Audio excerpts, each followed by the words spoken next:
invierto un montón de dinero, la obra sale mal, total, que la broma me salió por prácticamente 1 millón de euros. 1 millón de euros con 24 años. Cuando algo es una puta mierda en tu día a día, cuando tienes días, semanas, meses de puta basura, realmente lo que está ocurriendo es algo muy positivo. Y con más de 100 personas, ¿cuáles son los retos a los que te enfrentas o qué problemas tienes en tu empresa?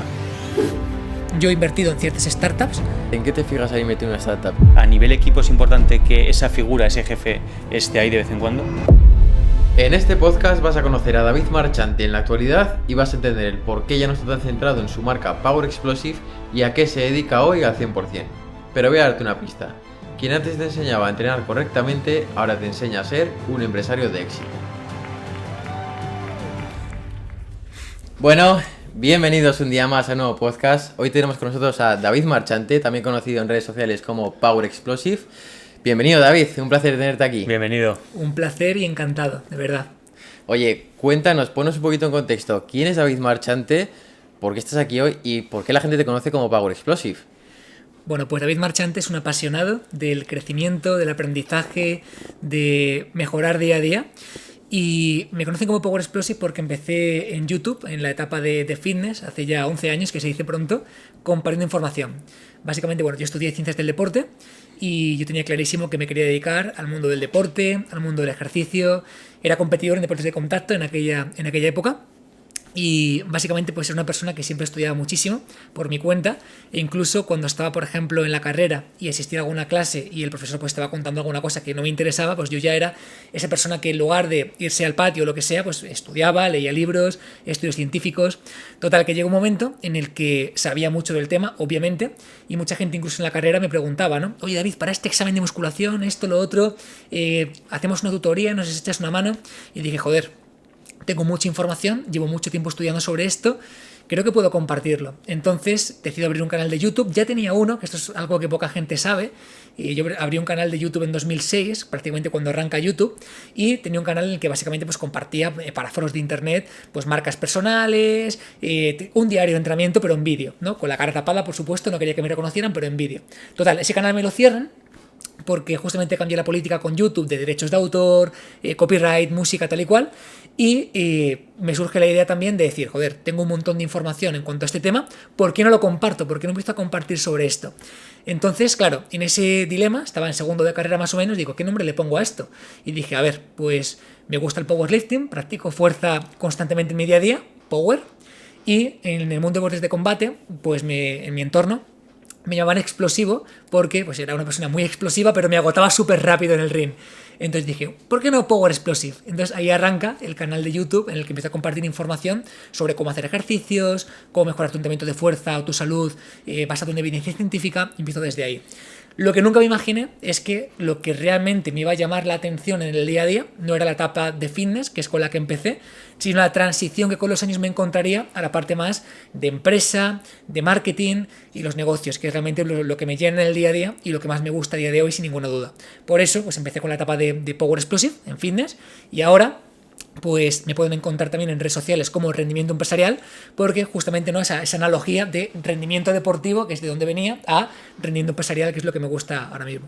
Vale, tienes ahora una segunda empresa que ahora hablaremos y tocaremos a fondo sobre eso, pero antes de nada, algo que ahora está muy de moda, que es la marca personal y algo muy potente que tú tienes muy bien construido. ¿Tú eras consciente en aquel entonces cuando abriste tu canal de YouTube que estabas construyendo una marca personal sin darte cuenta? No, sin duda no. Al principio cuando arranqué era simplemente tener sensación de que tenía algo bueno que aportar, me apetecía aportarle algo bueno al mundo, pero ni mucho menos era consciente de lo que estaba haciendo en muchos casos, ni hacia dónde podía llevar todo lo que estaba haciendo. Era inconsciente en realidad. De hecho, al principio no sabía ni cómo grabarme, ni cómo comunicar, ni cómo transmitir, ni qué tenía que hacer, qué no tenía que hacer, qué era lo adecuado. Tampoco había modelos en los que fijarme, porque realmente era todo muy incipiente. No había gente en el sector del fitness. Entonces, pues tuve que abrir camino, más o menos como pude, ¿no? Y aprender al respecto. Mira, fíjate, has dicho una cosa súper interesante y es que muchas veces se habla de marca personal y yo creo que no solamente es una cuestión de marca personal, hay muchos tipos de marcas al fin y al cabo. Por ejemplo, Power Explosive yo no creo que sea una marca personal, creo que es una marca temática, que es distinto a una marca personal. Una marca personal es cuando la persona te sigue a ti independientemente de cuál sea el contexto o cuál sea la información que tú quieres transmitir. Es súper complicado tener una buena marca personal. Normalmente lo que se tienen no son marcas personales, son marcas temáticas. Es decir, Power Explosive es una marca temática en el sentido en el que si yo hablo de otra cosa que no es fitness o hablo de otra cosa que no es fitness, seguramente la gente le chirriaba y no querría escucharlo. Y una marca personal es cuando ya tu figura adquiere tanta potencia que realmente da igual que hables de fitness, que hables de empresa, que hables de desarrollo personal, porque la gente sigue a la persona. Por ejemplo, un ejemplo muy claro, un Gary Vaynerchuk es una persona, es una marca personal. Te hablaba antes de vinos, te habla ahora de negocios, te habla de desarrollo personal, te habla de motivación y lo escuches, porque lo que escuchas es a la persona. Pero una forma muy buena de empezar justamente es con una marca temática, porque es muy fácil conectar con un conjunto de personas interesadas en la temática y poco a poco se van enamorando de la persona con el tiempo. Tienes toda la razón, no lo había pensado por ese sentido, sí. Y estoy acostumbrado a oírte en vídeos, pero es una pasada, yo creo que es lo que más notamos la gente. Yo fui el que te seguí en Instagram porque te conozco desde que empezaste realmente prácticamente, y ese desarrollo que ha habido en la comunicación, se nota que la has trabajado ya no grabando vídeos y por experiencia, sino que había un trabajo interior muy fuerte, ¿no? Y es una pasada porque realmente yo recuerdo tus vídeos al principio, pues eso, ¿no? Se nota que eres un chaval, estás empezando y eran tan técnicos, ¿no? Estaban elaborados de tal forma que en su momento encima, pues eso, ¿no? O eras un poco friki y te encantaba el temario y aprender cosas muy técnicas, o podían ser vídeos muy complicados de absorber, ¿no? Pero sí que se nota que has ido desarrollando esa parte hasta, pues eso, ¿no? Poder comunicar a cualquier persona de forma fácil. Es una pasada. Mira, yo creo que al principio se juntaban varias cosas. Se juntaba, evidentemente, que no había trabajado la comunicación, porque cuando arrancas no sabes ni qué tienes que mejorar ni qué no, vas haciendo lo que buenamente puedes. Y además se juntaba que cuando eres especialmente técnico, realmente no es porque seas especialmente técnico, suele ser una parte de inseguridad que tratas de cubrir con tecnicismos. ¿Qué es lo que ocurre? Que llega un momento en el que esas capas, esas máscaras, esa inseguridad la vas desarmando y vas confiando realmente en tu mensaje, en lo que puedes aportar y confías realmente en la información que estás dando. Y entonces es cuando empiezas a dejar de ser técnico, empiezas a darte cuenta de que lo importante no es ser técnico, sino que el mensaje llegue y que la gente lo entienda. Entonces creo que es un proceso natural empezar siendo muy técnico, pero justamente ese empezar siendo técnico te hace también ser serio, porque al final le estás poniendo capas a algo que quieres transmitir para aparentar, ¿no? Para transmitir una seguridad que realmente no sientes desde dentro.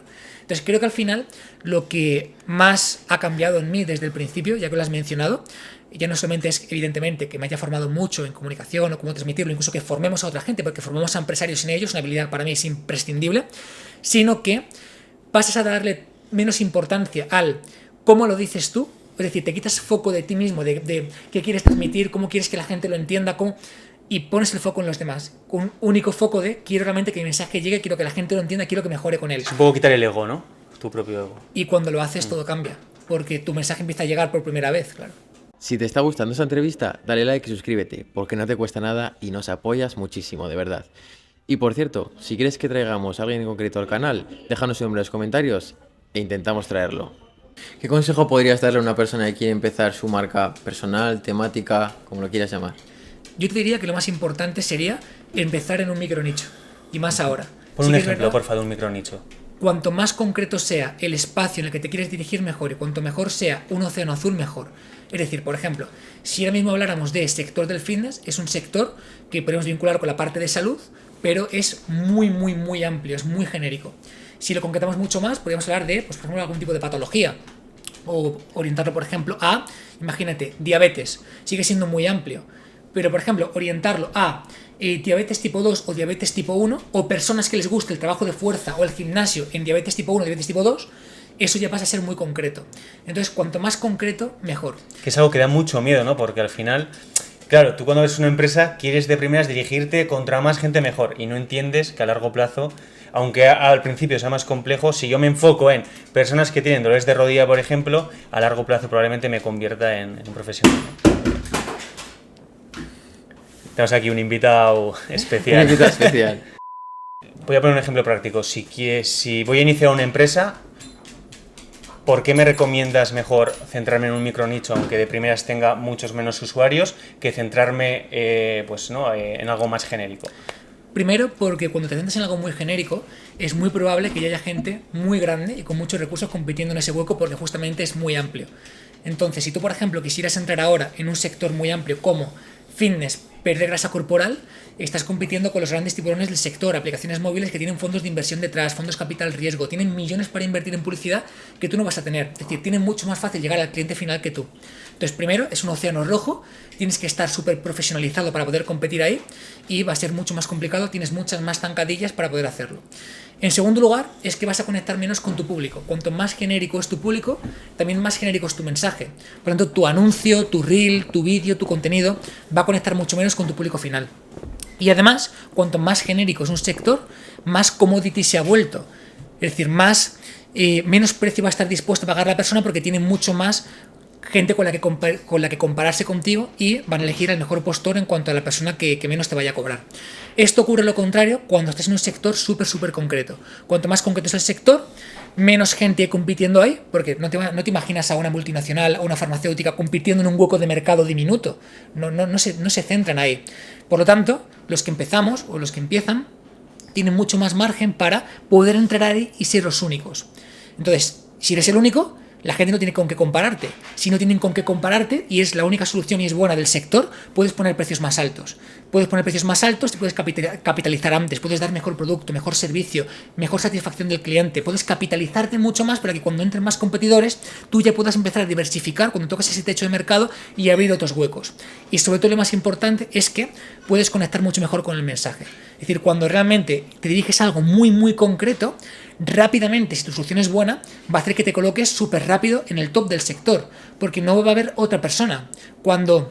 Imagínate, ¿cómo perder grasa? Súper complejo, o sea, hay mucha gente que la gente ubica como etiquetas de gente que está aportando esa información. Ahora, ¿cómo perder grasa o cómo mejorar tu salud o cómo mejorar tu suelo pélvico si eres una mujer recién embarazada que te gusta la fuerza o el CrossFit en Madrid? Es que rápidamente, si tú te colocas en ese hueco y haces anuncios en ese hueco y te conviertes en autoridad en ese hueco, cuando una mujer embarazada que practica CrossFit se quede embarazada, va a pensar en ti. Entonces, eso es súper valioso porque estás en la mente de la persona en esa categoría. Has creado una categoría de algo que era mucho más genérico. Esto te da oportunidad. Después, evidentemente, con el tiempo ya podrás expandirte a cosas mucho más genéricas, pero para empezar a competir es el mejor sitio. Entonces, yo lo que recomendaría siempre es, para empezar, o haces una categoría totalmente nueva de algo que ya existe, o buscas un hueco donde pueda haber mercado, donde la gente esté dispuesta a pagarla y donde no haya gente compitiendo y tú puedas ser la mejor opción de ese sector. ¿Cuánto tiempo recomiendas? La gente nunca tiene una empresa, nunca ha sido autónomo, decido emprender y aplico esta técnica. ¿Cuánto tiempo recomiendas? Porque es un proceso. ¿Cuándo le dirías a esa persona prueba otro nicho? Porque este no te está funcionando. Habría que ver varias preguntas para ver si es un problema del nicho o es un problema tuyo personal o de tu comunicación o de cómo estás conectado con el nicho. O sea, si es un sitio en el que ya hay gente compitiendo, aunque no haya mucha gente, ya es una validación de que realmente hay mercado porque ya hay gente que está cogiendo gente en ese mercado. Si abres una categoría totalmente nueva de algo que no existe y que es súper disruptivo, pues hay algunas preguntas que tenemos que hacernos. Por ejemplo, me preguntaría si es un sector creciente o decreciente, si es un sector que va a más o no. Me preguntaría si lo que tú estás solventando es un problema real o es un pseudo problema. O sea, por ejemplo, no es lo mismo el solventar una patología directamente, que ya sabemos que hay personas que la tienen y la quieren solventar, a problemas que pueden ser mucho menos importantes y que la gente dice, bueno, pues lo tengo, pero me da un poco más igual. Puedo vivir con ello, ¿no? Si la persona o el sector al que te quieres dirigir puede pagarlo o no puede pagarlo. Si es fácil llegar a él, por ejemplo, con redes sociales, con publicidad, o es mucho más complicado, o es un público que no puede ser tan accesible. O si es un sector que requiere una venta directa o si es un sector que requiere una subventa previa. Por ejemplo, no es lo mismo dirigirte a un padre que va a comprar un producto para padres que captar la atención en un hijo para que un padre te compre. Es decir, el proceso de marketing es totalmente distinto. Entonces son preguntas que teníamos que hacernos porque pueden ser las que están dificultando que nos compren o que funcione o que no funcione. Por mi experiencia, salvo que sea algo muy raro o te pases de disruptivo y vayas como demasiados años por delante, Lo normal es que no sea tanto el nicho lo que está fallando, sino tu forma de comunicarte con el nicho, que suele ser más una cuestión del empresario, de la persona, que del nicho en sí. Gente hay en todas partes, muchísima gente en todas partes, muchísima gente con seguramente un problema parecido al que tú quieres solventar, muchísima gente también. Ahora, ¿estás comunicándote de la forma adecuada? ¿Estás haciéndole ver a la persona de la forma adecuada el dolor que tiene y cómo se puede solventar? ¿Has hecho una propuesta que realmente es irresistible para la persona que te va a comprar ese producto? ¿Eres capaz de hacerle ver lo irresistible que es? ¿Eres capaz de hacerle ver la transformación? ¿Eres capaz de conectar con la persona para que confíe en ti? Son como muchas preguntas que, más que cambiar de nicho, que es como lo que puede ser lo fácil, intentaría solventar primero. Como dato, no ha habido ningún nicho en el que nos hayamos enfocado actualmente, o sea, en toda mi carrera, que no hayamos conseguido que funcione.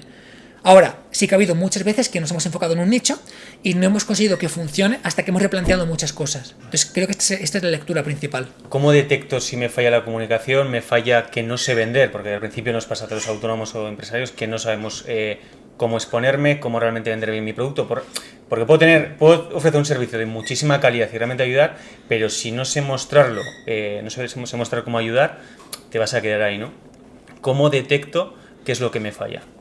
A ver, es complicado y normalmente requiere de que alguien te pueda auditar de forma externa o darte un feedback externo. O sea, hay formas prácticas en las que tú vas a poder verlo, pero la forma real es que alguien desde fuera te pueda, digamos, decir qué puede estar fallando en lo que estás haciendo. ¿Vosotros, es vuestro caso, auditáis este tipo de casos? Porque nosotros formamos a empresarios, emprendedores, donde les enseñamos a adquirir el conjunto de habilidades que realmente hacen falta para que puedan conseguir esos resultados.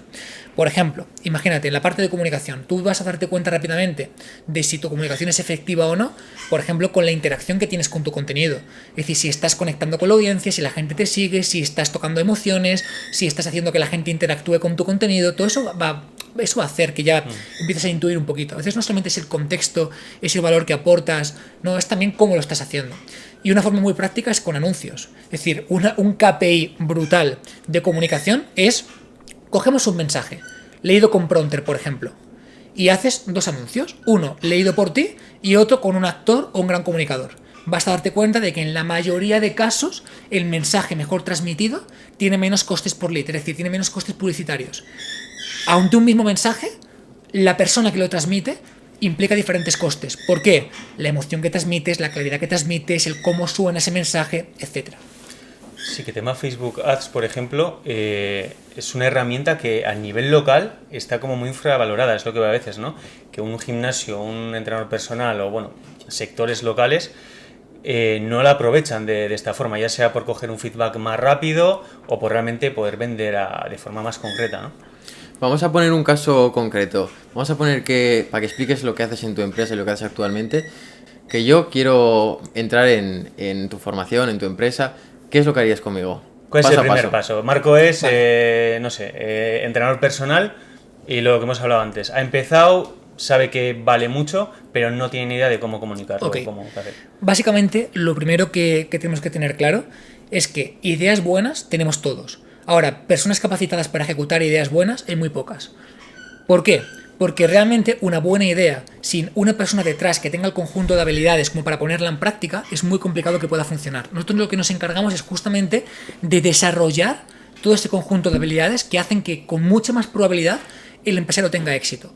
Por ejemplo, venimos a hablar de herramientas como la comunicación, como la venta, la capacidad de aprender a aprender, la capacidad para liderar equipos, la capacidad para hacer lanzamientos, entender el marketing digital, la capacidad para escribir textos persuasivos. Todo esto y muchas más cosas son habilidades que realmente cuando empiezas a acumularlas empieza a irte mejor de forma indudable.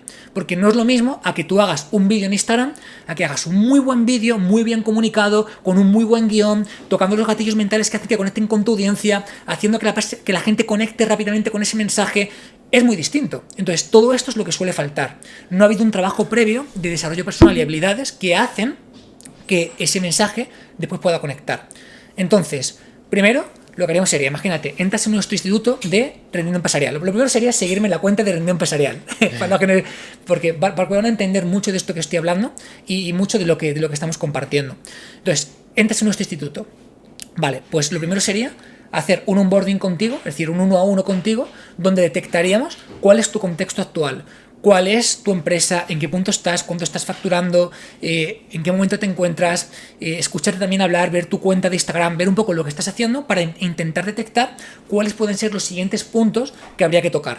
Dentro de este primer análisis te recomendaríamos ya una hoja de ruta con lo que tienes que empezar a trabajar. Por ejemplo, pues en vuestro caso, pues a lo mejor os diría, oye, pues mira, comunicáis de una forma muy buena, quizá esta no tiene que ser la parte con la que empecéis, quizá algo que puede ayudaros muchísimo, por ejemplo, es aprender a aprender más deprisa. Por ejemplo, hacer la formación que tenemos de lectura rápida y aprendizaje acelerado. ¿Por qué? Porque os va a dar la puta vida. Porque si en lugar de leerte un libro al mes, eres capaz de leerte un libro al día, como es mi caso y hago desde hace muchísimos años, vuestra capacidad para crear contenido, para crear formaciones, para dar servicio, para solventar problemas en vuestra empresa, va a ser brutal. Entonces, empezamos por aquí. Segundo paso, vamos a ver si vuestro producto es escalable. Vamos a analizar si es escalable o no es escalable. Pues os recomendaría otra formación que tenemos dentro del instituto, donde enseñamos a hacer productos escalables y brutalmente atractivos para vuestro público, entendiendo muy bien todo esto que hemos comentado. El público al que me dirijo, la promesa que voy a conseguir, el grado de satisfacción que quiero conseguir, la transformación y convertirlo en algo escalable. Pero una vez que te corto aquí, ¿cuándo algo es escalable? ¿Cuándo detectas que un negocio realmente es escalable? Que esto a veces se pregunta a mucha gente. Un negocio es escalable cuando puede hacerse o convertirse independiente de tu tiempo. Es decir, por ejemplo, si un ejemplo absurdo, si tú haces asesorías 1 a 1 como entrenador personal, eso no es escalable, porque ¿cuántas puedes llevar? Puedes llevar 10, 20, 30, 100. De tiempo. No tienes más margen. Estás limitado por tu tiempo al final. Ahora, si tú haces, por ejemplo, imagínate un programa formativo en el que enseñas al cliente final a ponerse en forma en un periodo de 3 meses en grupo, con todas las herramientas, con todo el trabajo, con todo para que puedan aprender y hacerlo por su cuenta, y hay un seguimiento en grupo por tu parte, o sea, se diseña para eso sí que es escalable, porque te da igual que sean 100 o que sean 1000 personas. Entonces, eso pasa a ser escalable. Hay muchas formas de escalar, es decir, no solamente es venderla a más gente, es escalable en el sentido en el que sistematizas mejor procesos e inviertes menos tiempo por tu parte, es escalable en la medida en la que eres capaz de escalar un equipo cualificado para hacer estos servicios, es decir, en el caso de que, por ejemplo, para ti no fuera un problema formar un equipo cualificado y tuvieras una capacidad infinita para incorporar personas a tu equipo, cosa que es utópica, sería escalable, porque has encontrado una forma en la que, no importa cuánta gente entre, tienes capacidad para ello. Lo que pasa es que no suele ser así. Es escalable en la medida en la que tú puedes salirte de la ecuación e igualmente hacer una buena entrega. Es escalable en la medida en la que puedes venderlo de una forma masiva y acordar una entrega adecuada en base a lo que estés haciendo. Es decir, la escalabilidad no solamente es vender más, sino que hay muchos conceptos de escalabilidad que tienen que estar entre medias. Es escalable en la medida en la que tú eres capaz de pasar de hacer esta rutina 1 a 1 a un proceso tecnológico en el que eres capaz de reducir los tiempos por 100 para entregar ese producto. Son muchos conceptos. Explícanos, por favor, qué es mejor qué es un lanzamiento. Básicamente un lanzamiento es un proceso en el cual, pongo un ejemplo para que todos lo entendamos, ¿cómo hace Apple para lanzar su nuevo iPhone todos los años? Pues Apple, de una forma muy bien detallada, te va soltando hype, ¿no? Va soltándote una primera, se ha filtrado cómo va a ser el nuevo iPhone, ya, de casualidad, ¿no? Y empieza a compartirse en todos los sitios, todas las cuentas, todos los periódicos, revistas, canales de YouTube especializados, cómo va a ser el nuevo iPhone, ¿no? Entonces empieza como a darte esas semillitas, ¿no? Poco a poco te empieza a dar un poquito más de información, a despertarte el deseo, a solventarte los problemas que tenía el anterior iPhone y que a ti no te cuadraba. Y entonces hay un momento dado, que esa presentación del iPhone, es ese vídeo que hacen, que es brutal, que comparten de varias horas, con todas las características, con todo, donde abren carrito para el iPhone. Y antes de que abran carritos ya hay colas y colas y colas en todos los establecimientos para que la gente quiera comprar. Eso es un lanzamiento. Es un proceso donde se resuelven objeciones, se genera hype, se genera un contexto emocional donde te apetece dar el paso porque es la mejor oportunidad para comprar el iPhone. Entonces, eso es lo que es un lanzamiento básicamente. Con este ejemplo me acabas de recordar que hace poco el juego GTA, el nuevo GTA que va a salir dentro de unos meses, pasó esto, ¿no? Se ha dado ya, no sé si es la segunda filtración o sea, ¿crees que hay una estrategia detrás? 100%, obviamente. Y es más una en pasada lo que se habla luego. Claro, y más en este tipo de empresas que son multinacionales, millonarias, obviamente. La otra opción que no es el lanzamiento sería el Evergreen, que es básicamente poder comprar cuando tú quieras en cualquier momento. Pero en este caso sí que me ha llamado la atención este ejemplo que has puesto del iPhone, porque yo no lo había visto de esa manera. Sí que es verdad que es un lanzamiento, pero luego es un modelo Evergreen, porque puedes comprar en cualquier momento. Este modelo mixto, digamos que ¿es normal, es tradicional o...? Es el modelo adecuado. Es decir, creo que todas las empresas deberían tener un modelo Evergreen de venta recurrente y picos puntuales de facturación que implique grandes lanzamientos. Entonces, por ejemplo, una empresa tradicional como puede ser Apple trabaja con picos puntuales de lanzamiento que coinciden con las incorporaciones de nuevos productos. Por eso todos los años hay nuevos productos, porque interesan mucho los lanzamientos, porque ese pico emocional, esa sensación de nueva oportunidad, esa sensación de exclusividad, de voy a ser exclusivo respecto a otra mucha gente que no va a poder comprarlo, son gatillos mentales súper fuertes que desatan la decisión de compra. Pero aparte de eso, tú en tu día a día puedes comprar un iPhone cuando quieras. Entonces creo que realmente, y especialmente en el mundo digital, hay una especie de lucha un poco absurda en el que no, los lanzamientos no funcionan, todo evergreen, o no, el evergreen no funciona, todo lanzamientos. No, yo creo que lo adecuado es combinar. Creo que lo adecuado es tener picos de lanzamiento de facturación que permiten un gran punto emocional, permiten una gran decisión de compra y calentar mucho una audiencia, y después un modelo evergreen donde se puede vender incluso un mismo producto de forma recurrente. Ahora mismo hay mucha gente que parece que se ha puesto en moda hacer lanzamientos, porque obviamente funcionarán, como has dicho antes, si funcionan bien.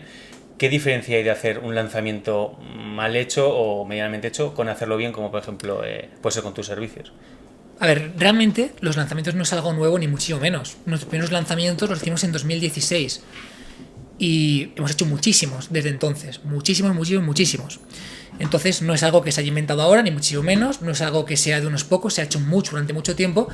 Y lo que sí que es verdad es que lo que sí hay es poca gente que haga lanzamientos grandes y bien hechos. ¿Por qué? Pues básicamente porque el sector se ha vuelto mucho más complicado desde el 2016 y eso exige, de forma inequívoca, una gran profesionalización. Es decir, antes, por ejemplo, en 2016-2017, hacías un lanzamiento medio regular. Por ejemplo, de los primeros lanzamientos que hicimos nosotros fueron simplemente un poco de hype, un vídeo en YouTube, abríamos carrito y cerrábamos. Y hicimos como 500.000 de euros en cuestión de 2 o 3 semanas en 2017 con un vídeo en YouTube. Es impensable ahora mismo. Ahora mismo no puedes hacer un vídeo en YouTube y hacer 500.000 de euros en 2 semanas. No funciona así. ¿Por qué? La audiencia se ha desensibilizado, hay muchas más ofertas, la gente contrasta con otras cosas que se han hecho, la gente cuesta más, pero porque hay mucha más gente haciéndolo, básicamente. El listón ha subido en general. El listón ha subido. La publicidad y los costes han subido también, porque evidentemente hay más gente haciéndolo porque es muy rentable. Entonces, cuanta más gente hay haciéndolo, mejor lo tienes que hacer, más tienes que profesionalizarte para que pueda funcionar muy bien. Entonces, ahora mismo, lo que marca la diferencia principal es el grado de profesionalización, los detalles. Es decir, lo que es un proceso de lanzamiento como tal, pues a lo mejor no dista tanto de como hacíamos en 2016, pero lo que la persona percibe sí que marca una gran diferencia. Vídeos mucho más producidos, anuncios mucho más currados, mensajes mucho más encajados con la persona que los va a recibir, procesos mucho más trabajados. Eso es lo que marca la diferencia. Eso es una discusión que tengo yo con él muchas veces, porque a mí sí que me encanta el contenido producido, profesional, que se vea que está bien hecho, ¿no? Y él, en cambio, es un poco más de hacerlo natural. ¿Por qué? Porque pues contenido de TikTok y demás que viraliza suele ser vídeos muy naturales. Entonces, es verdad que lo profesional, si lo haces bien, puede seguir funcionando mucho mejor incluso que lo natural. Creo que es combinarlo. Es decir, hay momentos para hacer un mensaje natural y hay momentos donde tienes que realmente demostrar y donde tienes que la gente perciba que eres la mejor opción y eres el que más se le ocurra. Entonces, por supuesto, claro que sí. Los lanzamientos más grandes que hemos hecho en nuestra historia han sido este año. Lanzamientos en los que hemos pasado los 2,5 millones de facturación en un solo mes.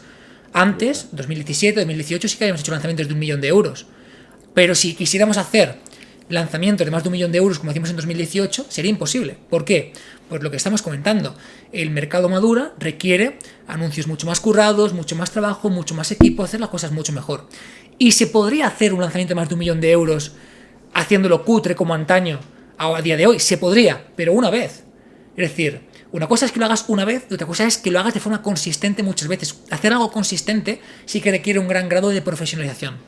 Evidentemente, espera, el lanzamiento es importante para la venta, para acumular capital en tan poco tiempo y demás, pero el producto debe ser muy bueno también para poder venderlo. Es lo más importante. ¿Cuál es el mejor producto para poder vender un lanzamiento? O sea, realmente no hay un mejor producto, sino el producto que mejor pueda ayudar a la persona que lo va a comprar. Es decir, que esté diseñado para que realmente cumpla la expectativa de la persona. Un lanzamiento tiene algo muy positivo y es que genera mucha expectativa, genera mucha emoción. Es un proceso muy emocional. Pero tú imagínate que Apple te despertara durante meses una emoción gigantesca por su nuevo iPhone y cuando lo compras es exactamente igual que el anterior. o exactamente igual que un Samsung, o no cumple tus expectativas. Ese proceso tan grande emocional se volvería en tu contra, porque toda esa emoción de expectativa que has generado serían críticas negativas, vídeos en contra, etc. Entonces lo más importante ya no solamente es el proceso de lanzamiento, sino cómo es la entrega y cómo cumple las expectativas. Los lanzamientos siempre son, cuando yo quiero lanzar un lanzamiento, ¿recomiendas siempre que sea de un mes o puede haber lanzamientos más largos? Básicamente es un periodo en el que concentras, digamos, el pico de ventas.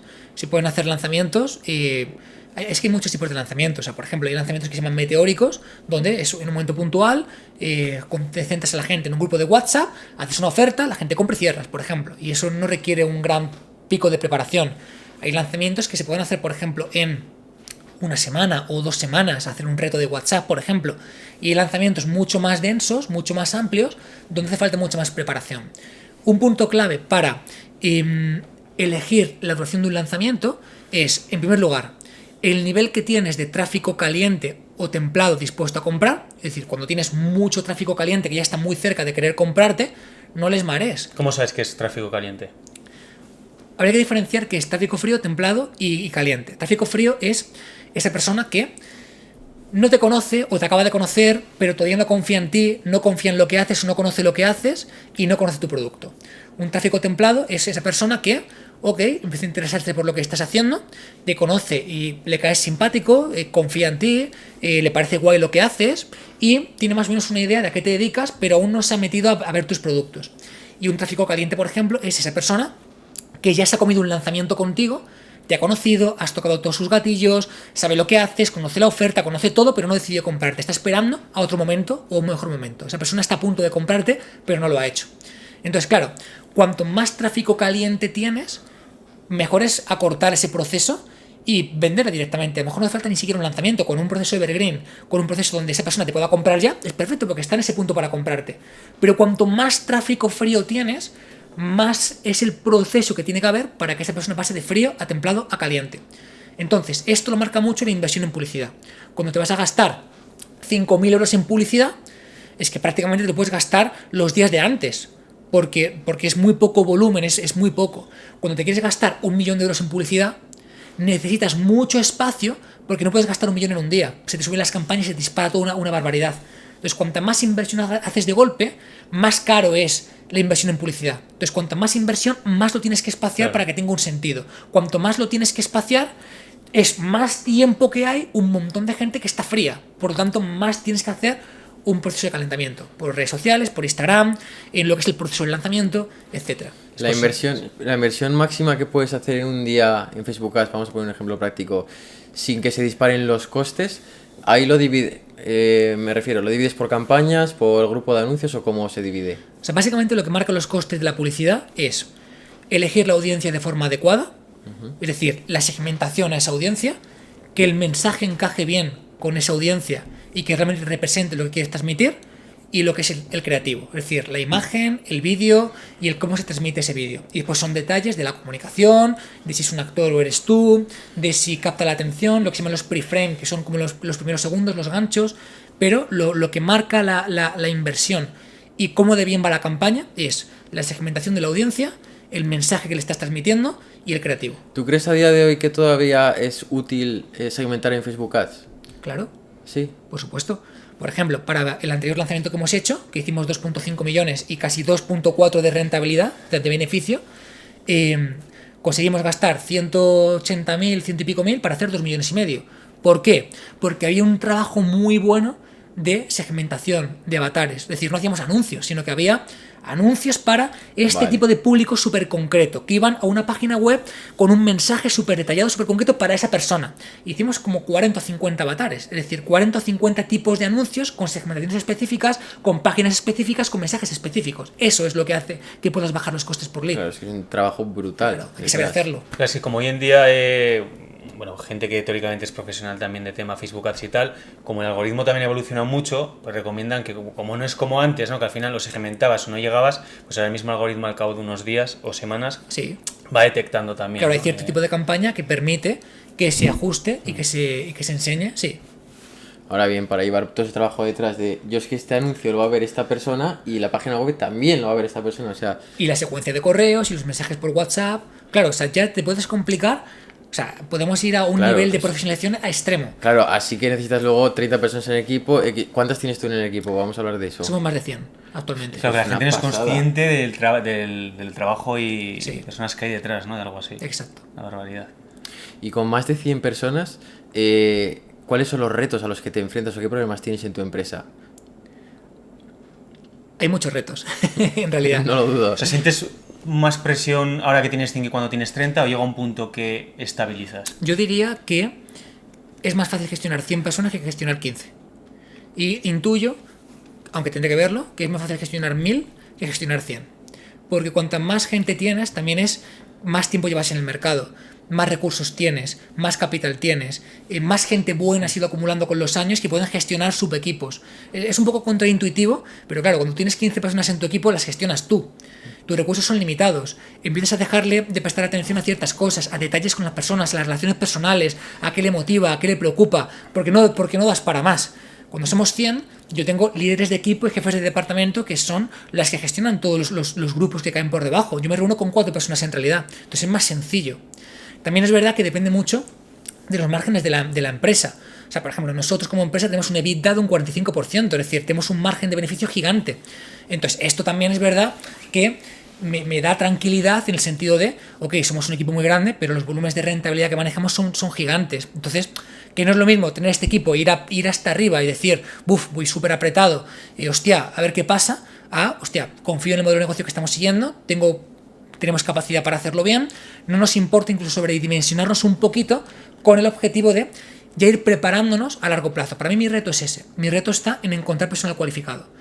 Es muy difícil encontrar personal que realmente sea muy cualificado y al final optamos por formarlo nosotros. Por lo tanto, muchas veces tenemos una sobredimensión de 10, 12 personas, pero ya pensando en el crecimiento que vamos a tener en los próximos 3 meses, porque están formándose para lo que habrá que hacer. Es el reto. ¿Con cualificado a qué le llamas? ¿A formación o a actitud? Ambas dos. Ambas dos. Sí. Antes cometíamos el error de buscar únicamente a personas que supieran hacer y ahora buscamos sobre todo personas que tengan la capacidad para aguantar la presión, la actitud para crecer, que tengan hambre. Las Porque ganas, esa gente claro. la formas. Es que eso es, la formación al final la puedes dar, la Sí. actitud no se puede moldear. Totalmente. Estamos viendo a nivel, ya no a nivel personal, sino con personas que tienen otras empresas que cada vez más es más complicado ya no contratar gente cualificada y con actitud, sino contratar, ¿no? Porque al final hay muchas personas que, oye, pues tengo esta ayuda o esto, prefiero cobrar el paro. ¿Habéis notado vosotros en estas dimensiones que cada vez es más complicado encontrar gente que esté dispuesta a trabajar? Sí. Es complicado y además normalmente la gente buena ya está trabajando en otros sitios.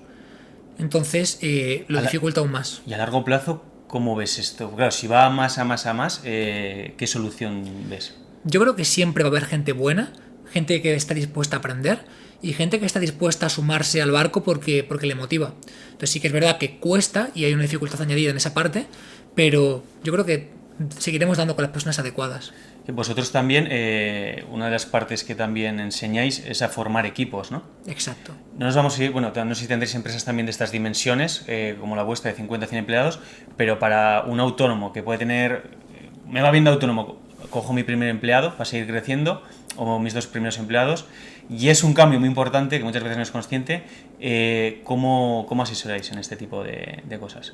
A ver, depende muchísimo de cada tipo de negocio y de las necesidades que tenga. O sea, no es una cuestión que se pueda recomendar de forma genérica, pero al principio sí que es verdad que lo que hay que intentar es que la mochila sea ligera. Entonces, yo en un principio intentaría, si tengo que contratar y me puedo permitir contratar, o sea, lo que es hacer una nómina, que la persona con la que cuento sea una persona generalista, que es una persona que pueda aprender porque tiene actitud de todo lo que tú haces en tu día a día y pueda ser dos tú. Es decir, que te pueda ayudar a quitarte pues prácticamente todo lo que tú haces en tu día a día para poder centrarte en otras cosas. Pero de forma puntual al principio, yo prefiero trabajar con freelance al principio. Es decir, personas autónomas, personas freelance, porque tienen ya experiencia, ya tienen calle. Es decir, si tú contratas a una persona desde cero, la vas a tener que formar, es complicado que una persona altamente cualificada la puedas contratar y si la contratas va a ser un sueldo muy alto, al principio es arriesgado. Sin embargo, un freelance que ya tiene calle, que ya tiene una capacidad grande para sacar trabajo, que ya tiene experiencia, no lo vas a contratar a tiempo completo, pero para ciertos trabajos puntuales bien hechos, te lo vas a poder permitir. Entonces la combinación entre tenemos cerca a alguien que va a ser mi mano derecha y va a ser generalista, no experta en nada, pero quitarme mi trabajo, y detalles puntuales o trabajos puntuales que pueda subcontratar a un freelance. Por ejemplo, campaña específica de Navidad, una persona que me haga tráfico digital, tráfico online. Pues bueno, le contratas por la campaña y después enero, febrero, que son meses más malos o lo que sea, pues dejas de contar con ella. Bueno, pues te ha hecho un trabajo, te ha sido rentable, perfecto. Tengo que hacer una página web o una landing page o lo que sea. Pues no tiene sentido que tengas un equipo de desarrollo como tengo yo para hacer eso, sino que específicamente contratas a alguien en Fiverr o donde sea, te lo hace, estás súper contento, le pagas, los dos felices y ya está. Pero lo que pasa es que poco a poco, según vas creciendo, te hace falta profesionalización. Es decir, la estructura empresarial se empieza a ser tan compleja que empieza a hacer falta que la gente esté en el equipo. O sea, por ejemplo, en nuestro caso ahora mismo, es imprescindible que para hacer lanzamientos grandes como estamos haciendo, la gente esté in-house. ¿Por qué? Porque el conocimiento, la experiencia previa, lo que ya hemos hecho, la vinculación entre departamentos, la comunicación ágil entre departamentos, todo eso te hace ahorrarte tanto tiempo, tantos recursos, tantos malos entendidos, tantas correcciones, que me sale hiperrentable. Entonces, al principio te interesa contratar cosas puntuales, pero con el tiempo, al final, acumular el conocimiento y que se quede en casa y que forme parte de esa interacción que te hace ir más rápido, es imprescindible. Sobre todo también que mejoras el resultado final, porque no es lo mismo tener a una persona que tiene tu proyecto y 10 más, a tener una persona que trabaja para ti todo el día, está enfocado en intentar mejorarlo lo máximo posible. Exacto. O sea que sí. También muchos de los miedos que te planteas, ¿no? De en vez de contratar, cojo otro autónomo, un freelance, por ejemplo, para sectores más tipo, soy fisio. En vez de contratar, cojo a otro fisio que es autónomo y si me roba los clientes y si tal. O sea, al final, a corto plazo, lo que dices, sí que puede ser muy buena forma de ir adentrándote, ir aprendiendo, pero a largo plazo es imposible crear un equipo serio, ¿no? Una piña. Totalmente. Vale, quiero preguntarte una cosa. Bueno, esta es tu segunda empresa, ¿vale? Pero antes de eso quiero que me pongas un poco en contexto de cuál fue la primera.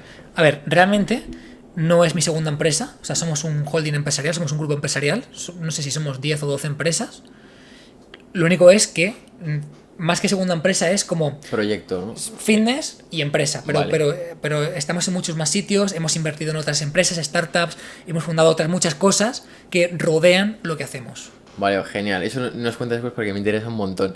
Pero cuéntame entonces, el problema que te pasó o el inconveniente que tuviste con el fitness al principio, cuéntame un poquito. O sea, este rápidamente. desarrollo personal Eso es. de David, ¿por qué viene? O sea, ¿por qué eres quien eres hoy en día y tienes estos conocimientos?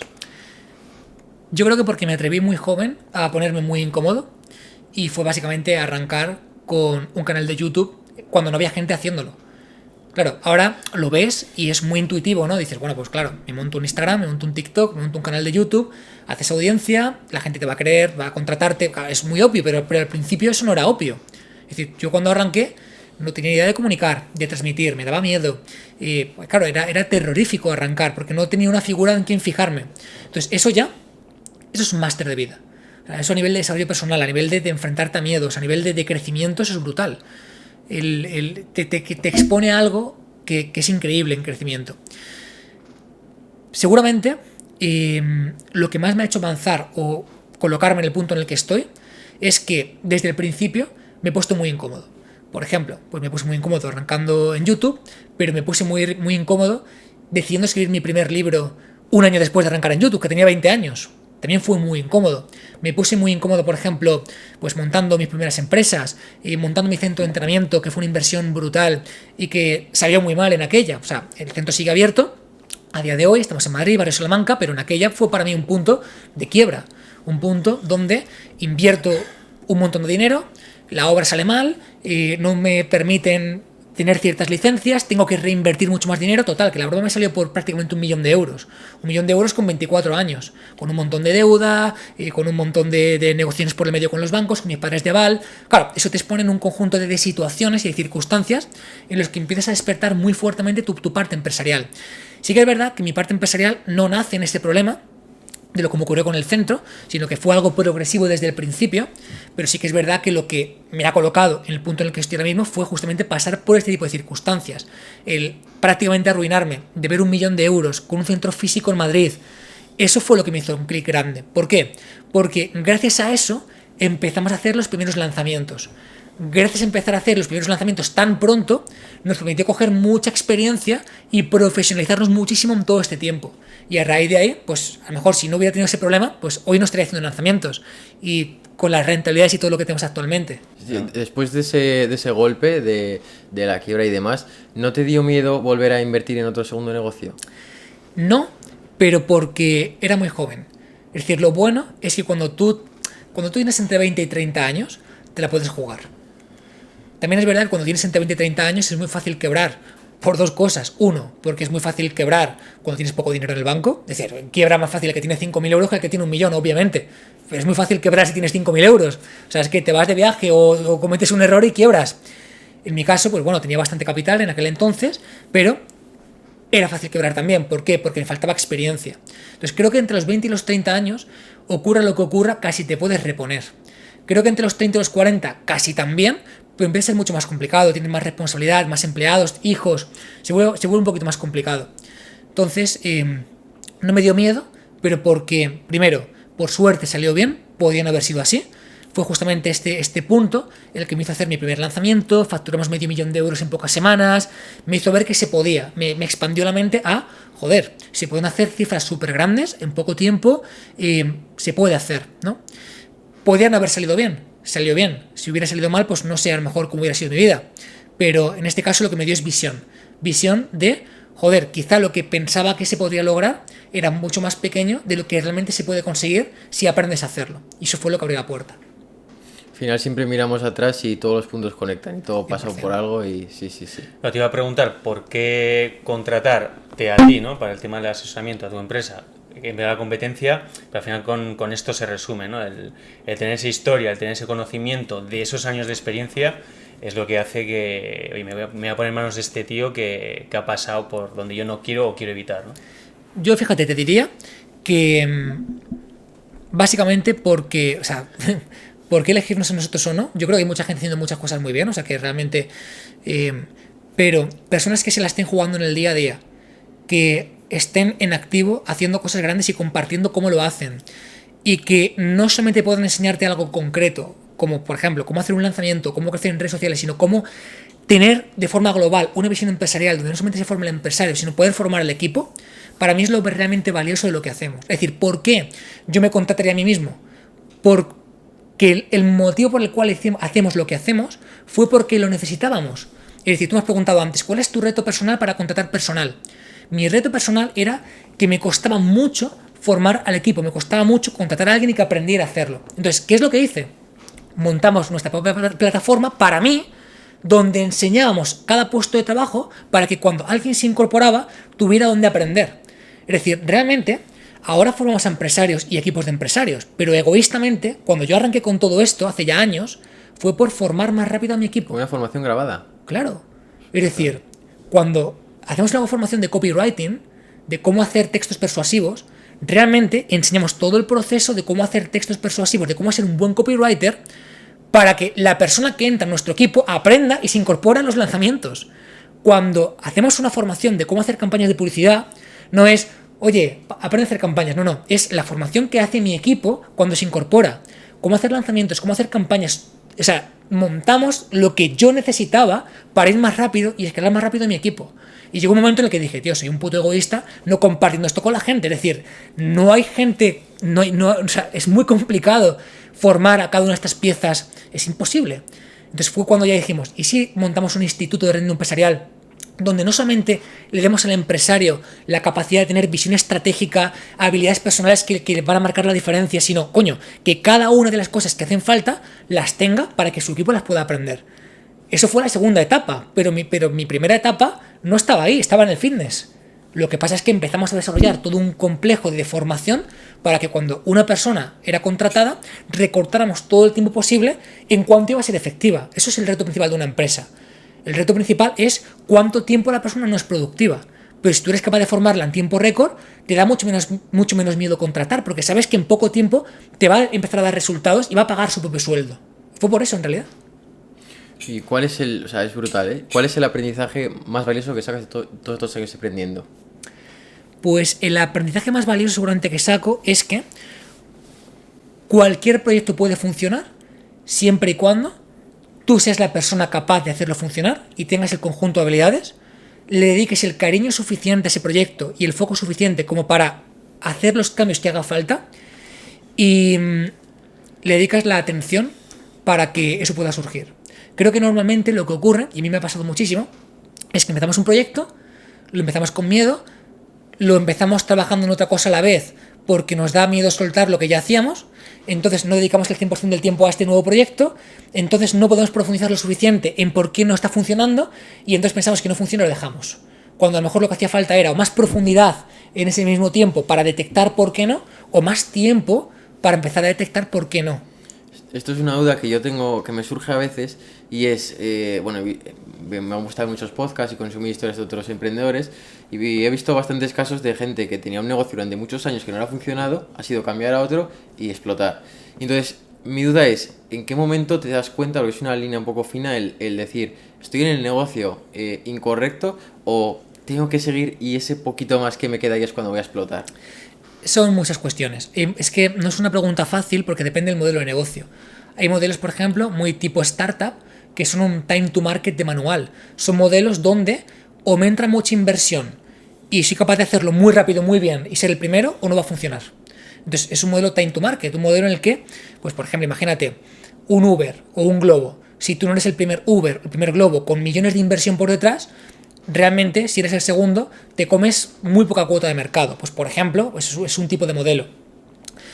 Hay veces, por ejemplo, que la empresa está años y años y años dando pérdidas, como fue Amazon, por ejemplo, y en el año 14 da beneficios, pero da beneficios que es una puta barbaridad, pero es porque la persona que gestiona eso ya tiene una visión del tipo de negocio que está teniendo y cómo se va a revertir la gráfica. Tiene KPIs, tiene información, sabe que eso va a ocurrir. Ahora, hay veces que tienes que estar un poco más fino y detectando, ¿no? Pues hay veces, por ejemplo, que si lanzas una idea, la testas y cuesta muchísimo que la gente la compre, pues me empezaría a preguntar ¿por qué está costando tanto? ¿Es una cuestión del mensaje? ¿Es una cuestión del producto? ¿Es una cuestión de que no es suficientemente bueno? ¿Es una cuestión del precio? Habría que analizar el por qué. Pero normalmente cuando el problema es real y solamente es un problema real, debería funcionar. Hay que ver la forma de que pueda funcionar. Sí, es que la pregunta de Marco es, yo creo que nos la hacemos todos, ¿no? Sobre todo ese primer año que cuando montas una empresa, salvo que tengas un pelotazo o un recorrido de grandes, una inversión, es muy complicado que hasta pasado año y medio mínimamente empieces a notar un beneficio, ¿no? Entonces, claro, yo creo que mucha gente cae en eso, ¿no? Y llevo unos meses, estoy dedicando mi tiempo, no veo resultados. Te acabas quemando. Ves otros ejemplos de gente que lleva 10 años y te cuenta lo mismo. Entonces, quiero verme en 10 años como estoy ahora, facturando más pero con más gastos y en la misma tesitura, o me cambio de nicho, ¿no? Al final es una decisión muy complicada. Mira, yo lo que creo es que es importante que en estos casos una persona sea asesorada desde fuera con alguien que tenga experiencia o que se forme con alguien que tenga experiencia. Porque ese mismo producto, ese mismo servicio, ese mismo planteamiento reorientado de la forma adecuada, seguramente tenga mucho más resultados que pegarte contra una pared durante un montón de tiempo y dudando de si cambiar o no cambiar. Entonces, por ejemplo, caso de entrenador personal. Pues si un entrenador personal entra ahora al sector, pues ¿qué es lo que va a hacer? Asesorías de cómo perder grasa corporal. Pues bueno, pues ya conocemos el camino de lo que le va a pasar. Que al principio le va a costar un montón, va a encontrar clientes que le pagan poco, que va a empezar poquito a poquito a tener mejores resultados, que va a llegar un momento en el que tenga un montón de clientes, que va a llegar un momento en el que esté saturado y gane poco y no tenga tiempo. Pues como un camino que es muy previsible. ¿Pero por qué? Porque tenemos ya una experiencia, los que estamos en el sector, de qué es lo que puede ocurrir. Es decir, primero, que le va a costar mucho, que va a tener precios bajos y por último que va a estar saturado, colapsado, con precios bajos, ganando poco y muriendo. Ok, pues coño, si yo cojo a esa persona desde el principio y le doy algunas recomendaciones del tipo, tío, no te centres en perder grasa corporal, céntrate en una patología que tú puedas dominar, que puedas aprender con la experiencia que ya tienes y que pueda aportar mucho más valor y pagarte mucho más dinero por lo mismo y que no estén atendidos. Por ejemplo, ¿a cuántos entrenadores conocemos expertos en perder grasa? Millones. ¿Pero cuántos conoces expertos en rehabilitación de ictus en personas de más de 60 años? Pues te digo que hay un montón de ictus. Y te aseguro que un perfil de un hijo con un padre enfermo que le ha pasado esto, te paga lo que le pidas. O sea, aunque suene feo decirlo, yo pagaría lo que hiciera falta para estar con el mejor que fuera capaz de darle el mejor servicio a mi padre o a mi madre. Entonces, hay un tipo de público, si concretamos más, que son empresarios con dinero, que han tenido la desgracia de que esto ocurra y que te pagarían no 20 euros el mes, sino 10.000 euros la rehabilitación, o 20.000, o lo que tú quieras. Pues coño, creo que tiene mucho más sentido si te especializas en esto, aprendes a dirigirte a ese público y te aseguro que empresarios con padres mayores, con dinero, a la que esto le va a ocurrir, va a haber todo el rato. Pues hombre, a lo mejor te interesa más un cliente que te pague 10.000 o 5.000 que 400 clientes que te paguen 20 euros y que no te dé la vida. A lo mejor te interesa tener pocos clientes que te paguen mucho, que van a estar súper contentos contigo, que te van a recomendar, a los cuales les vas a cambiar la vida, van a estar súper felices de haberte contratado, vas a poder reinvertir en las mejores formaciones de todos los países para ser el mejor en eso, vas a ser cada vez más reconocido, van a invitarte a charlas incluso en un futuro, vas a poder compartir casos de éxito. Quiero decir, quizá es un camino muy distinto al que vas a plantearte y no te has planteado. ¿Por qué? Porque no sabes, básicamente. Entonces creo que si de primeras, como hacemos nosotros, cogemos una persona y la reorientamos en un camino que puede ser mucho más fructífero, te ahorras un montón de golpes y un montón de dudas y esas incertidumbres, ¿no? Donde muchos entrenadores se están preguntando: pero es que ser entrenador no es rentable, es que ser entrenador al final trabajas en un gimnasio, estás súper infravalorado y es imposible vivir de ello. Pues no, coño, se puede vivir, pero hay que hacerlo bien, obvio. Lo que hemos hablado antes, micronicho y foco. ¿Y de aquí a 5 años qué objetivos tienes? No tengo objetivos como tal. Estoy feliz con lo que estoy haciendo y me encanta lo que estoy haciendo. Sí que es verdad que tenemos KPIs, que es diferente a objetivos, es decir, tenemos métricas que hay que ir sacando, pero no tengo una visualización del tipo, pues en 5 años voy a hacer no sé qué y voy a estar ganando tanto. No, es como, tío, como estoy ahora mismo es increíble, es súper positivo, lleva todo mucho mejor de lo que nunca me hubiera imaginado en la vida. Vamos a seguir así, disfrutando, aprendiendo, creciendo, crecer por el reto que implica crecer, no por la ambición desmedida de crecer por algo más allá o por lo económico, y sobre todo, espero, mantenerme en el punto de equilibrio, de paz personal, de felicidad que siento ahora mismo, porque crecemos mucho, pero me siento en paz. ¿Tienes días malos? O sea, todos tenemos días malos. Más bien, ¿cómo esos días malos, cómo intentas darles la vuelta o cómo gestionas esas emociones para que dentro de lo posible sigas con esa energía positiva, ¿no? Claro que hay días malos, obviamente. Y obviamente que me han pasado este año mismo muchas cosas que han sido una puta mierda, obviamente. Pero al final, yo creo que justamente eso es un poco la idealidad, pero lo cierto es que eso es lo que te hace crecer, eso es lo que te va curtiendo para ser capaz cada vez de exponerte a cosas más grandes. O sea, la única diferencia que veo entre el David de cuando empezó y el David de ahora es que el David de cuando empezó ha pasado por muchas putadas, por muchas cosas que le han puesto muy incómodo, por muchas circunstancias, traiciones, decepciones, por mucho que hace que ahora mismo tenga el umbral mucho más alto y pueda soportar mucha más presión. Claro, lo que pasa es que cuando lo vemos con perspectiva, nuestra misma propia historia, ¿no? Como es la tuya, como ha dicho antes Marco, cobra todo el sentido. Pero gente que es más joven y pues eso, la empresa que he empezado me va fatal, a nivel personal me pasa esto. O sea, esas rachas que no pueden ser días, pueden ser semanas, meses, entrar en depresión. ¿Cómo afrontarías hoy en día, o sea, qué mensaje le darías a esa persona para que siga adelante, que con el tiempo te irá mejor? Lo primero, le diría que vayan a terapia y que se apoyen de un especialista a nivel psicológico. Porque te pongo un ejemplo. Tú imagínate que quieres construir un cubo de Rubik. Está desarmado y lo quieres construir. Son tus pensamientos, es tu gestión emocional ese cubo de Rubik. Tú puedes estar toda una vida dándole vueltas al cubo, pensando en cuál es la forma de hacerlo, esperando a que se haga. Al igual que puedes estar toda una vida pensando en cómo sentirte con más paz, cómo estar más tranquilo, cómo tener menos pensamientos intrusivos o cómo tener mejor gestión emocional. Pero lo cierto es que puedes pasarte una vida dándole vueltas al cubo. Cuando tú vas a un psicólogo o una persona que te ayuda a nivel psicológico, terapéutico, te va a decir las claves, los patrones, para que resuelvas el cubo de una forma eficaz. Entonces vas a darte cuenta de una forma súper absurda de, coño, si es que si hago esto, esto y esto y esto, el cubo se arma súper fácilmente. Claro, es que hay ciertos constructos, hay ciertos patrones, hay ciertas herramientas que no son intuitivas. Darle vueltas al cubo no es intuitivo, pero cuando alguien te explica o te enseña o te ayuda a hacerlo, pasa a ser muy fácil. Entonces, para mí, lo primero sería que te apoyes psicológicamente de alguien que te pueda ayudar a generar estos constructos que te van a aportar. Lo segundo sería que leas muchísimo. Hay pocas cosas que te puedan aportar más a nivel psicológico que leer. Porque leer es como un cubito en el que vas dejando una gota de agua cada vez. Parece que no hace nada cada libro que lees, pero gota a gota, gota a gota, gota a gota, llenas un cubo de recursos, de pensamientos, de ideas de autores que ya han pasado por ahí, de profesionales, de especialistas que ya han pasado por ahí. Todo eso te suma, te hace más inteligente, te hace mejor. Y por último, lo que seguramente le diría al David de hace unos años es que cuando algo es una putada, cuando algo es una puta mierda en tu día a día, cuando tienes días, semanas, meses de puta basura, realmente lo que está ocurriendo es algo muy positivo de aquí a unos cuantos años. Lo que pasa es que ahora mismo todavía no tienes el nivel de consciencia suficiente como para entender por qué esto que te está pasando es tan positivo. Y simplemente con el tiempo suficiente llegará un momento en el que eches la vista atrás y digas, joder, es lo mejor que me pudo pasar, ¿cómo no fui capaz de verlo? Y así constantemente. Me gusta mucho cómo lo has explicado. Al final todo se reduce a lo mismo. Tengo problemas, estoy pasando una mala racha, acudo a un profesional. Mi empresa va en X nivel, quiero escalarla, acudo a un profesional, como es tu caso. Brutal. Has comentado antes un poco por encima que también inviertes en startups, en más cosas. Cuéntanos un poco por ahí. ¿En qué inviertes tu dinero?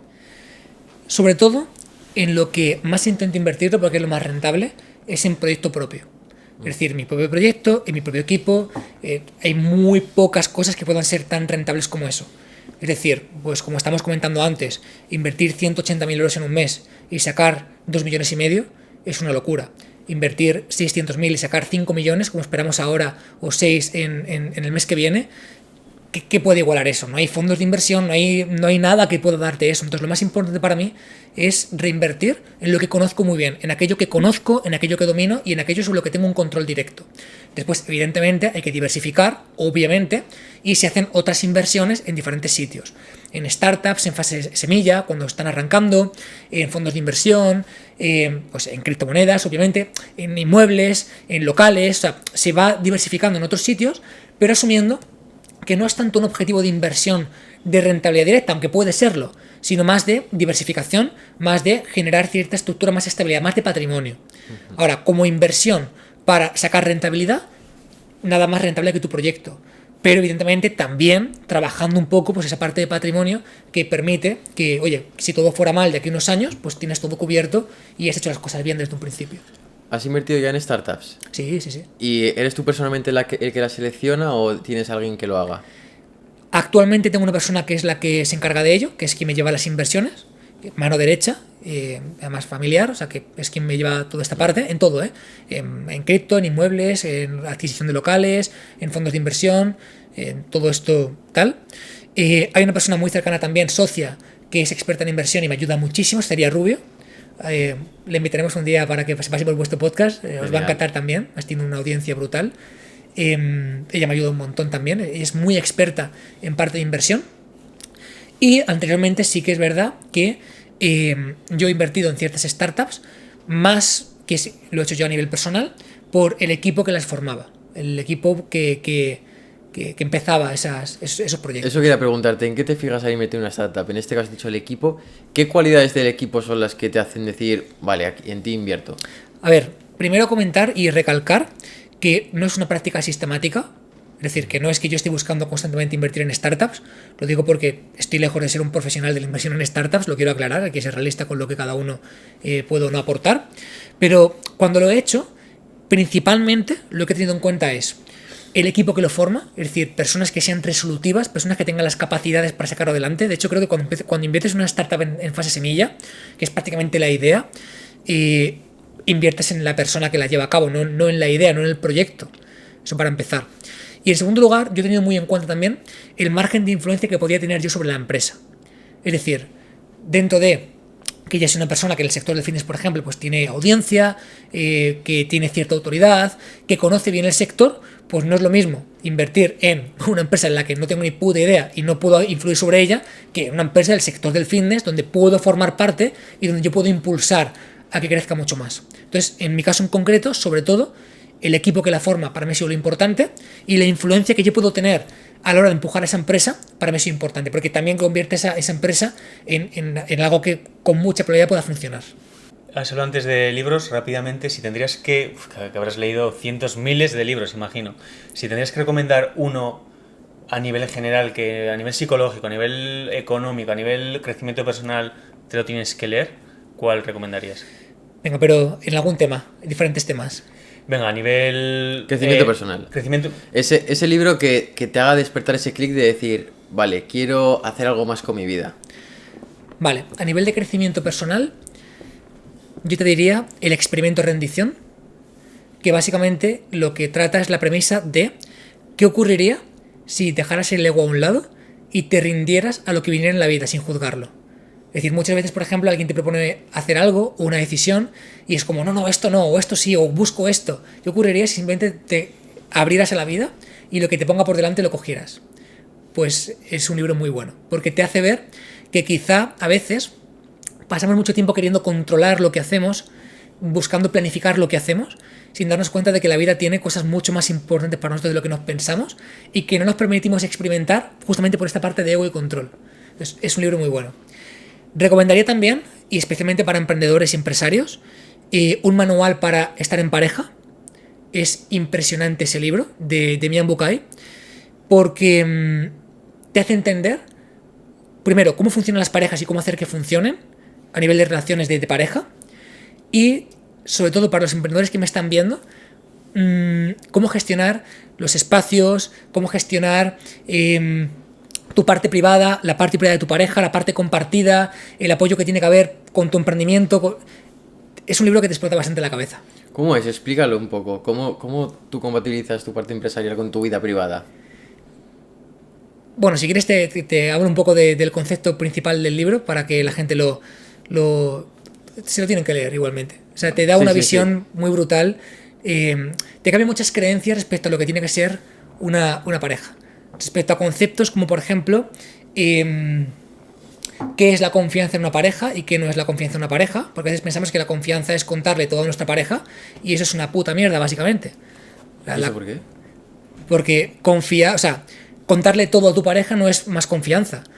O sea, confianza es justamente el estar bien sin tener que contar nada, si tuviera que ser. Entonces, habla principalmente de lo que tiene que estar en tu espacio privado, lo que tiene que estar en tu espacio compartido y lo que tiene que estar en tu espacio privado de la otra persona. Y qué se puede compartir, qué no se puede compartir y cómo afecta compartirlo o no. Por ejemplo, el erotismo, el misticismo, es que tenéis que leerlo porque es muy, muy, muy, muy bueno. Sí, yo voy a leerlo seguro. ¿Hay libros que lees más de una vez? Sí. Para mí mi autor favorito es Nassim Nicolás Taleb, Antifrágil. Tiene muchos libros, pero Antifrágil es muy, muy bueno y lo habré leído 15 veces por lo menos. Es una duda que me ha surgido mientras hablabas antes. ¿Eres estoico?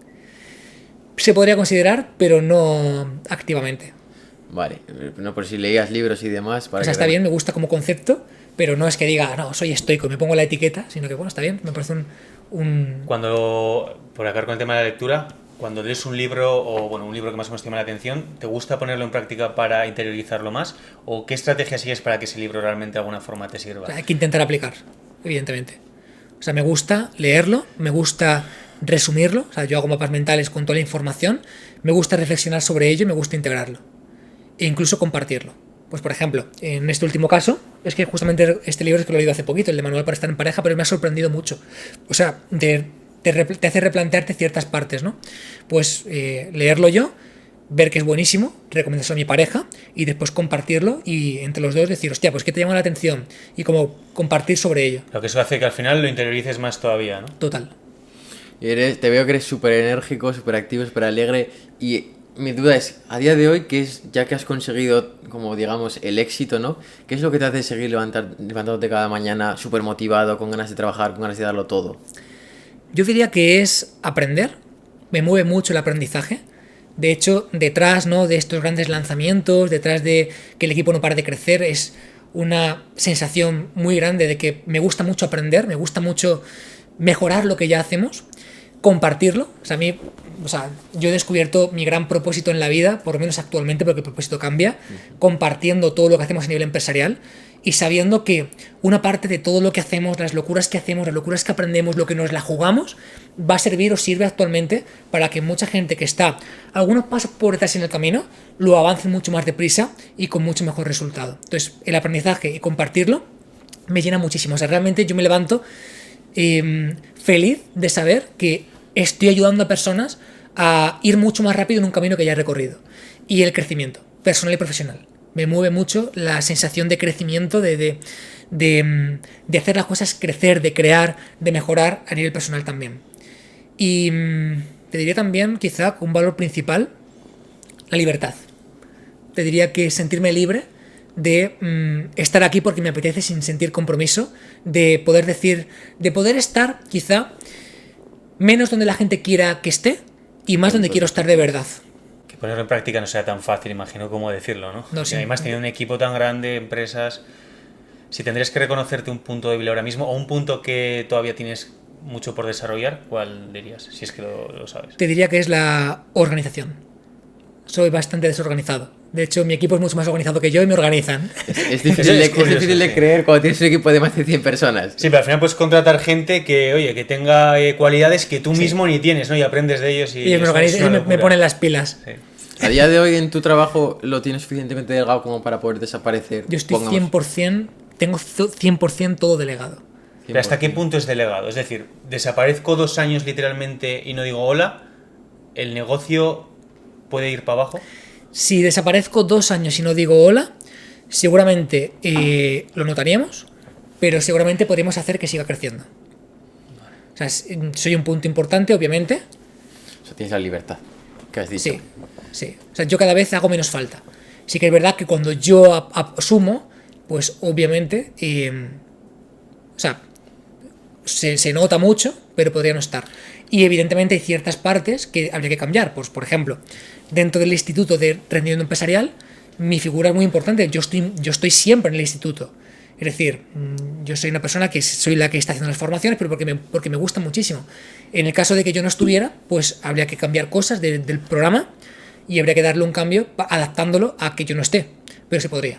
¿Tu equipo valora que estés ahí?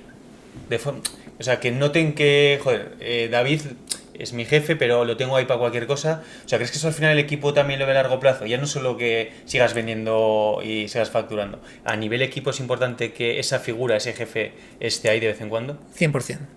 Sí. Se valora y además hay una filosofía muy buena en mi equipo de mentalidad de quitarle trabajo a David. Es decir, en mi equipo hay una mentalidad de proteger a David para que no le lleguen cosas que no le tienen que llegar. Como tu mini ejército, ¿no? Sí.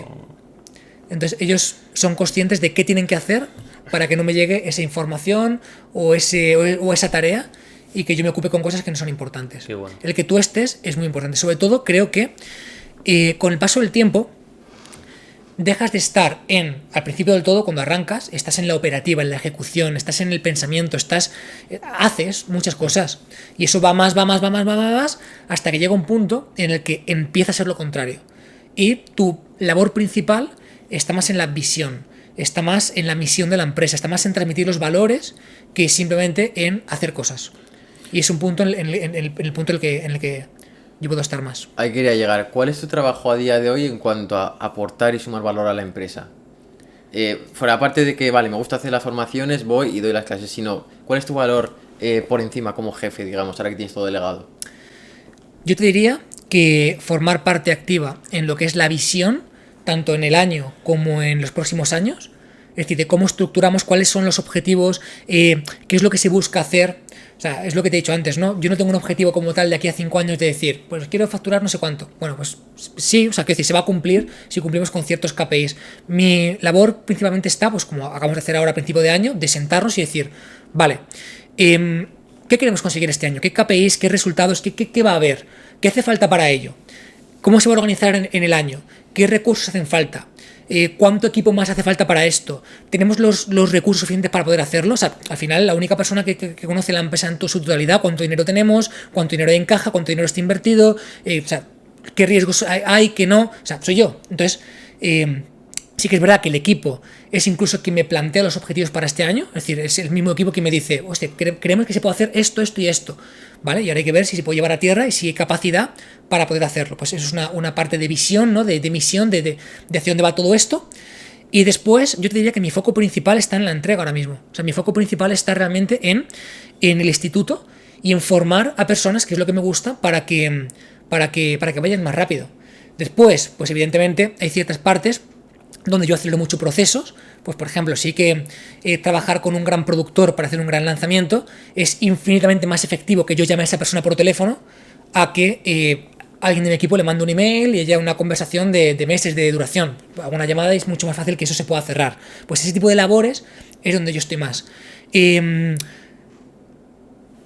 A nivel de exposición, aparición en podcast, contenido, pues es una labor, por ejemplo, que es importante que sea yo quien la hace. Y a nivel de solventar problemas muy concretos. Pues por ejemplo, pues problemas a nivel de, yo qué sé, algún problema que se haya podido torcer en alguna de las empresas, algo que mi equipo ya no esté capacitado para solventar como tal, pues mejor sí puedo entrar ahí, pero como tal no suele hacer falta. O sea, lo bueno creo que es, creo que realmente puedes ser empresario cuando llegas al punto en el que dejas de hacer falta. Y para mí fue complicado de gestionar. O sea, llega un momento en el que de repente dices, ¿y ahora qué hago? Es decir, estaba invirtiendo un montón de tiempo en el día a día y ahora es como que te quedas te sientes raro, como que no sabes muy bien qué hacer.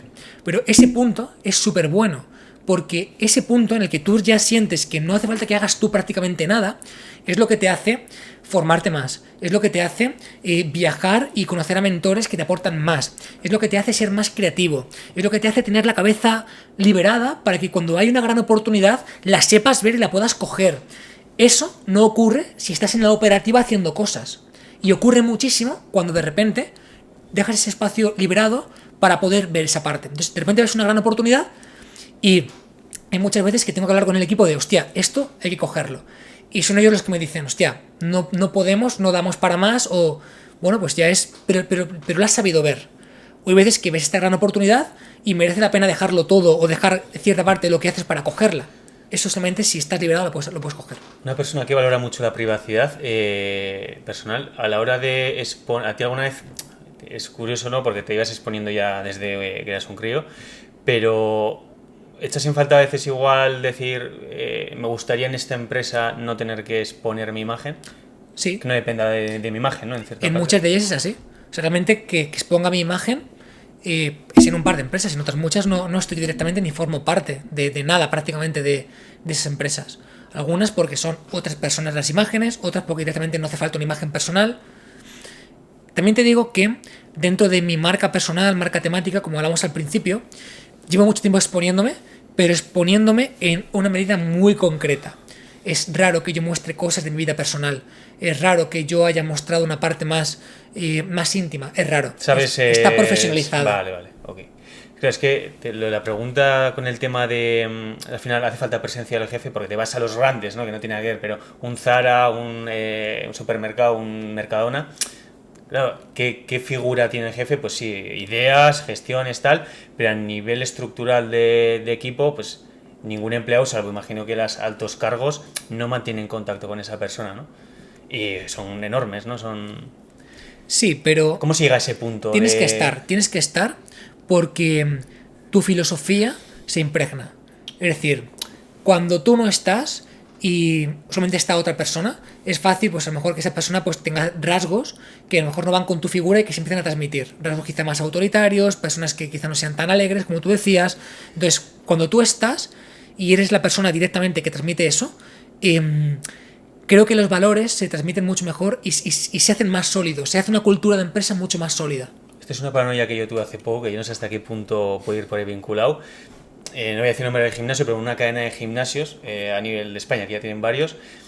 Entran en distintas ciudades en ese gimnasio y me ha pasado igual con alguna empresa más, que te das cuenta que por alguna razón los empleados de ese gimnasio, de esa empresa, tienen una energía en común. Como si, lo que dices, ¿no? Como si el jefe o el tal...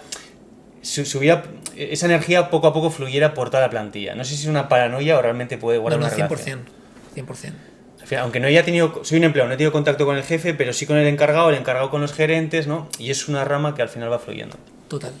Una curiosidad que yo tengo, en mi cabeza diferencio el emprendedor o el empresario de emprendedor. Le gusta crear, el empresario gestiona, ¿no? ¿Tú te consideras más emprendedor o empresario? Yo diría que por mi personalidad soy más emprendedor, ajá, pero en mi día a día actualmente soy empresario. Vale, si eres emprendedor, es que te gusta crear, ¿qué otra cosa harías? Ahora, si te dicen, oye, David, crea otra cosa, tienes otra marca, que ser otra totalmente empresa. Eso es, salte de lo que haces, algo nuevo, diferencial, ¿qué harías? No lo sé. Habría que valorar muchas cosas, ¿no? Es la oportunidad. Algo que te guste, ya no fuera parte de la oportunidad. Porque Quitando rendimiento Eso es, económico. como tú has lo dicho, disfrutaría porque sí. Como tú has dicho, todo se puede funcionar bien haciendo las cosas bien. ¿Qué te gustaría hacer? No se me ocurre. Pregunta Creo que complicada. Eso es que ya estamos haciendo lo que haces lo que te tenemos que apasiona. hacer. Sí. Vale. Vale, pues yo creo que lo dejamos por Por aquí, mi ¿no? parte, no más preguntas. Ha sido una charla súper interesante, ha sido casi una masterclass para nosotros, Sí, me estaba totalmente. pidiendo total mogollón muchísimo. Un placer tenerte aquí, tío, encantados de haber charlado contigo, de haberte conocido y esperamos volver a verte mucho tiempo más. Seguro, 100%. Dejamos su perfil y Sí, el perfil de la dejaremos todas las empresa, ¿no? redes sociales, perfil, la web de Rendimiento Empresarial y todo lo que quiera promocionar David en la descripción de este vídeo. Así que hasta aquí el podcast de hoy. Espero que lo hayáis disfrutado tanto como nosotros. 1.000.000 de gracias. Nos vemos. Adiós.